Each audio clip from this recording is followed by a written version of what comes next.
Good afternoon, friends. Let's begin our conversation. The floor is open. We start with Shailendra. Sir Shailendra Wangu news in India से। Sir एक तो जो एक MV रैग्नार पे जो अटैक हुआ था उसमें 4 भारतीयों में से 2 भारतीय अभी भी मिसिंग हैं, क्या उन पर कोई अपडेट आपके पास है? और दूसरा, आपने देखा होगा कि यूके की फॉर्मर होम सेक्रेटरी प्रीति पटेल ने एक स्टेटमेंट दिया है जहां पे उन्होंने ये क्लेम किया है कि नीरव मोदी का प्रत्यर्पण नहीं हो पाया समय से, इसलिए इंडियन गवर्नमेंट ने इलीगल इमिग्रेंट्स को यूके से वापस लेने से इनकार कर दिया था। इस पे आपका comment. Ansha. Good evening, sir. Akanksha from Times Now. We've seen reports of clashes, allegations of rigging and use of force during the first phase of polling in Pakistan occupied Jammu and Kashmir on Monday. What is the MEA's response to the developments and the overall conduct of the election process there? I have another question. India and China, sir, will reopen trade through Nathula Pass from 1st August for the first time in 6 years. In the backdrop of Foreign Secretary Misri's meeting in Beijing, does the government see this as a sign of stabilization in India-China relations? Can you share what prompted this decision at this stage? Siddhant. Hi, sir. Siddhant from Vion. So the FS is there in Beijing. What's the key focus of FS's Beijing visit? Keshav. Thank you, spokesperson. Keshav Padmanabhan from The Print. The Maldivian President Mohamed Moise on Sunday in his Independence Day address called for the revival of SARC and offered Maldives' efforts to mediate differences between India and Pakistan. What is sort of your response to this? Because this is the second country that has called for the revival of SARC in the last few months. Neeraj.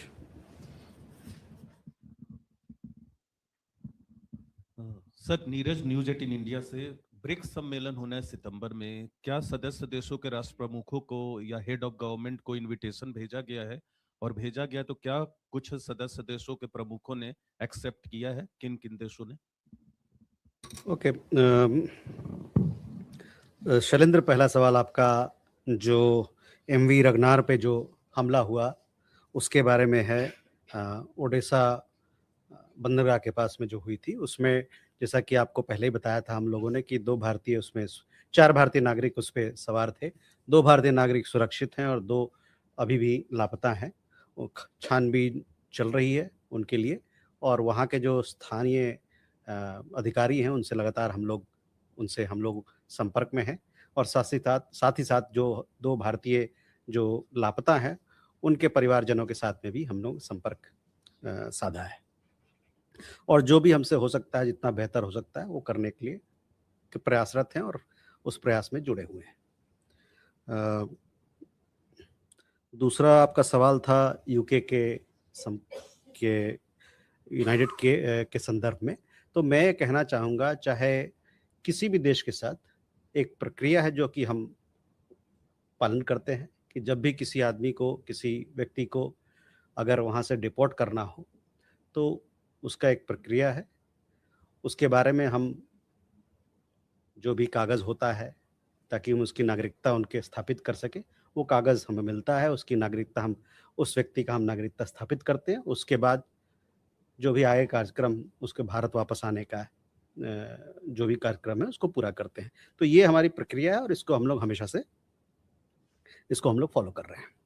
जहाँ तक नीरव मोदी का सवाल है, नीरव मोदी के बारे में जैसे हम लोगों ने पहले ही बताया आपको कि कुछ न्यायिक वहाँ पर प्रोसीडिंग्स चल रहे हैं यूके में। जब वो न्यायिक जो प्रक्रिया है वो ख़त्म हो जाएगा, उसके बाद वो उनका प्रत्यर्पण होगा। तो इसमें हम वो जो लीगल प्रोसीडिंग्स है उसमें हम लोग उसको हम फॉलो कर रहे हैं। और लेकिन हमारे तरफ से हम भारत सरकार ये प्रतिबद्ध है कि जितने भी भगौड़े लोग हैं वो लोग भारत वापस आए और यहाँ पर जो न्यायिक प्रक्रिया है उसके सामने वो खड़े हों।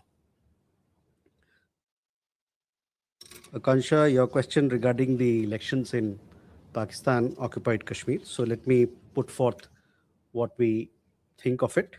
We have seen reports regarding the so-called legislative assembly elections being conducted in the Pakistan occupied Jammu and Kashmir. India's position on this particular matter has been clear, consistent, and well known. The entire Union territories of Jammu, Kashmir, and Ladakh, including the areas currently under illegal occupation and forcible occupation of Pakistan, are integral and inedible parts of India. The current cosmetic electoral exercise is nothing but an attempt by Pakistan to camouflage its illegal occupation and hide its grave human rights violations in the region. As we have stated earlier, the ongoing mass protests in the Pakistan occupied Jammu and Kashmir, of which you are aware, you would have seen the latest visuals from there, are the direct consequences of its economic exploitation, its denial of fundamental rights to the people, and their administrative oppression.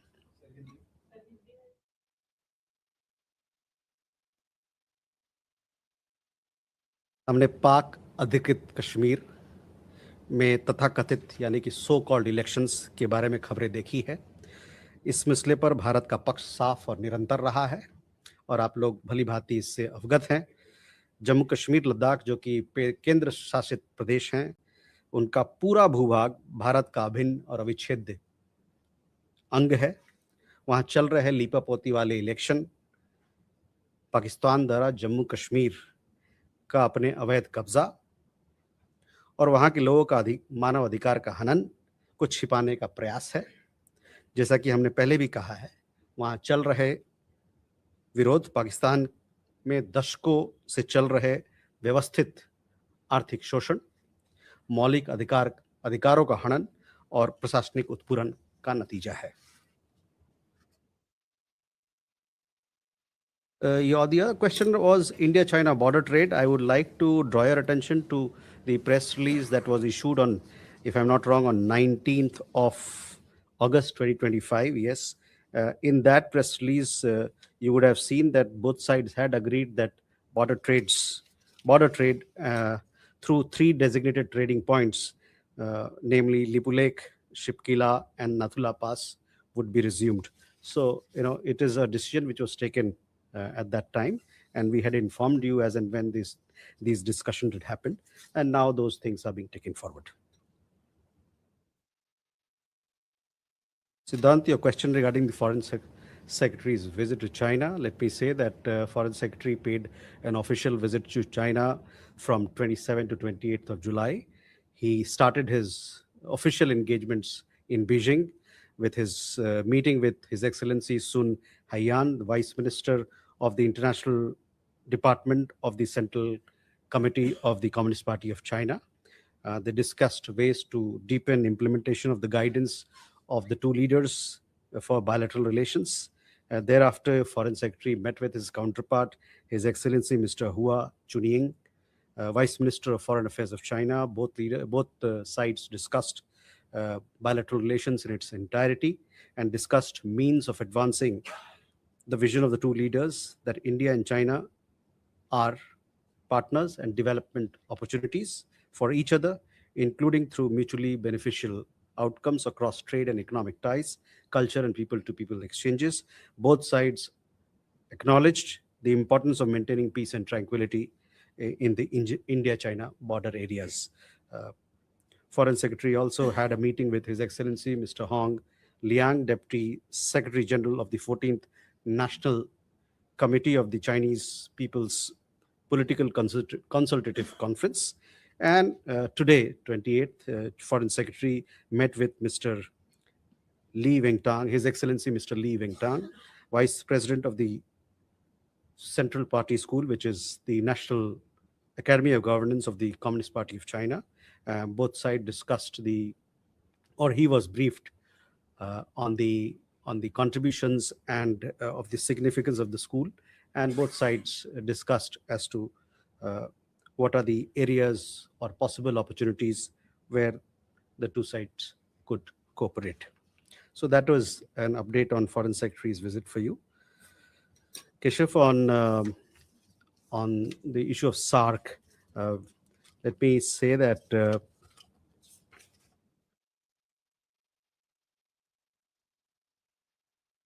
India, as you know, and we have made our position very clear when it comes to regional cooperation. India favors strong regional cooperation and has been working towards it for several decades now.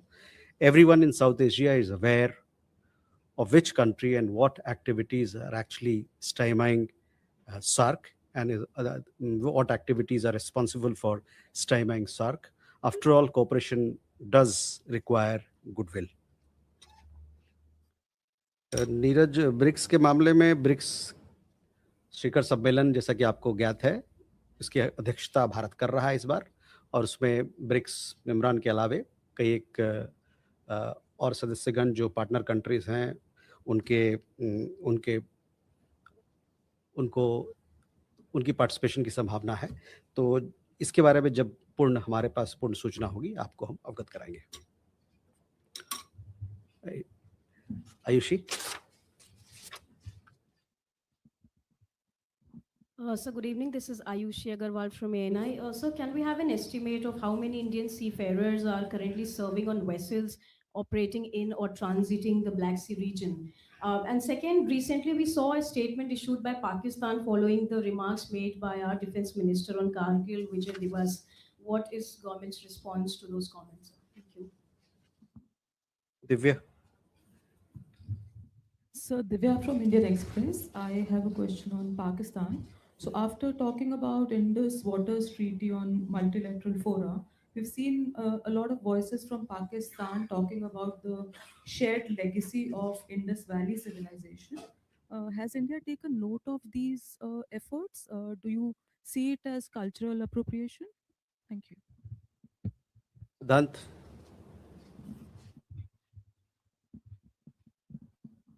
Hi, sir. I'm Siddhant from CNN News 18. Sir, Gen Zs in Pakistan praised Gen Zs in India. Many such videos were doing the rounds during the CJP protest. Anything you have to say on this? Thank you. Neeraj. Sir नमस्कार, मैं नीरज दुबे प्रभा साक्षी से। Sir MEA की ओर से संसद में कुछ तथ्य पेश किए गए, खासतौर पे खाड़ी देशों में जो भारतीयों की मृत्यु के बारे में, उसमें असुरक्षित वातावरण में जो काम करना है वो एक कारण है, और आत्महत्या के जो आंकड़े हैं वो बड़े भयावह स्थिति को दर्शाते हैं। तो क्या सरकार की ओर से, मतलब इस तरीके की घटनाएं दोबारा ना हो, इसके लिए सरकार की ओर से कोई काउंसलिंग या कोई प्रयास किए जाते हैं? Enjoy. So, just a few days ago, Pakistan, facing an economic crunch, has requested the United States for $10 billion. You're probably aware of that. How does India respond to that?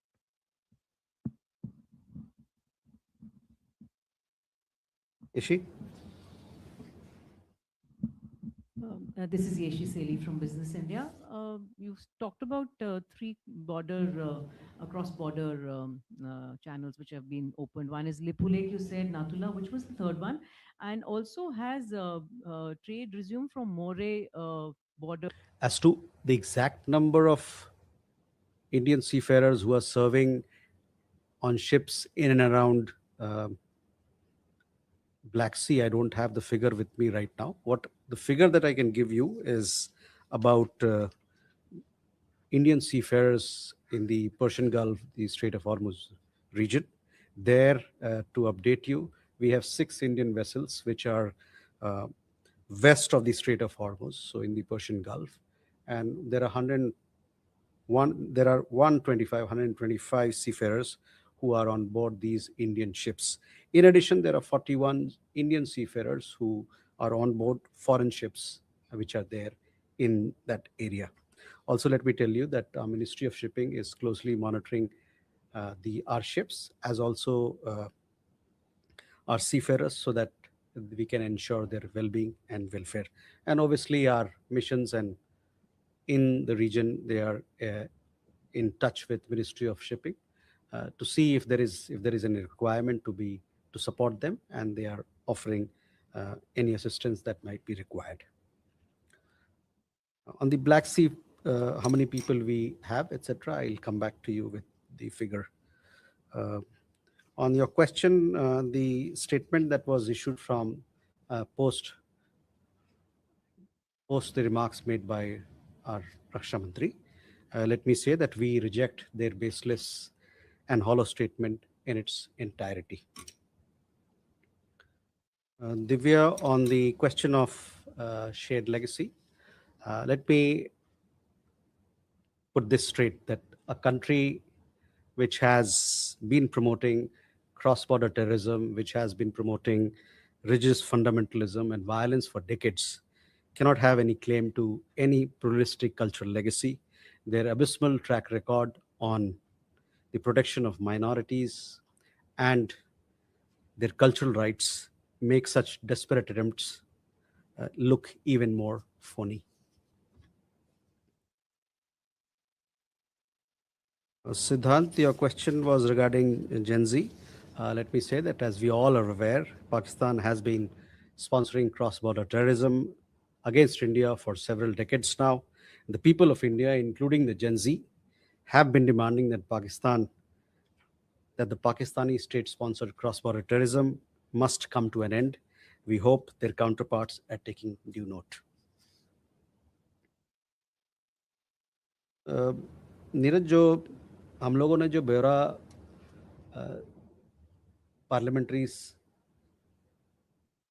सवालों के जरिए जो सदन के पटल पर रखा है, उसमें विस्तृत ब्यौरा है, क्योंकि हमारी समुदाय काफ़ी बड़ी है खाड़ी के देशों में और अन्य देशों में, और वहाँ पर जो घटनाएं हुई हैं, जिसमें कि उन घटनाओं में जिनकी मृत्यु हुई है, और जैसे आपने कहा कि कुछ सुसाइड के बारे में बात किया, तो वो हम लोगों ने उसका विस्तृत जानकारी हम लोगों ने दी है। और उसके पीछे जितने भी हमारे देश हैं और साथ में जो हमारे समुदाय हैं, कम्युनिटी ऑर्गेनाइजेशन है इन देशों में, उनके साथ हम लोग मिलकर काम करते हैं ताकि एक बेहतर सा माहौल बने और उनको जिस प्रकार का मदद उन तक पहुंच सके, वो हम उसमें प्रयासरत रहते हैं। जैसे कि आपने देखा होगा, इन सवालों के जवाब में भी कहा गया है कि कई एक सारी योजनाएं हैं जो कि हम हमारे लोगों को वहाँ मुहैया करा रहे हैं ताकि उनका कल्याण, उनका देखभाल बेहतर हो सके। Srinjot, regarding a question about the economic support, I have no comments to offer.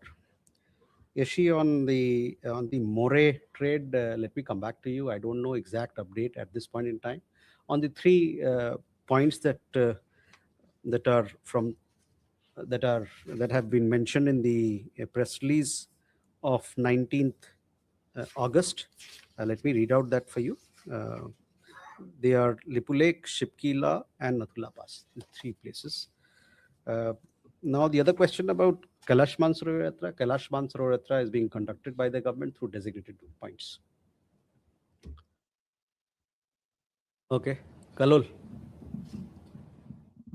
Kalol from the Hindu side. So there are reports that there was an emissary from Nepal who visited India and held meetings with stakeholders here, and that India plans to welcome Balen Shah, the Prime Minister of Nepal, sometime very soon.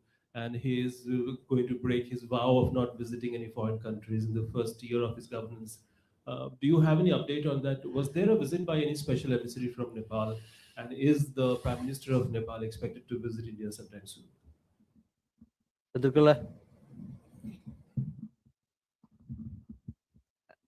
Good evening, sir. Chandrakala, Republic. Sir, a video is viral where we can see climate activist and farmers protest toolkit fame, Greta Thunberg, extending support to the CJP protest at an event organized by the UK chapter of the Students' Federation of India in London. Any comment on that, sir? Avenue? Good afternoon, sir. Abhimanyu Sharma from CNBC TV 18. So the preparations for the BRICS summit are underway. Are there any plans for a common BRICS currency or any enhancement in the intra-BRICS currency swap? And so secondly, what's the current degree of talks with Russia and Ukraine to pause attacks on Indian marina on several ships which also are carrying Indian mariners in the Black Sea? Okay, so first, Kalol, coming to your first question, I have no information on that. On second question, that whether we have invited the Prime Minister of Nepal or not, yes, an invitation has been extended to the Prime Minister of Nepal to visit India. On Chandrakala, on your question regarding the viral video, I have no comments to offer.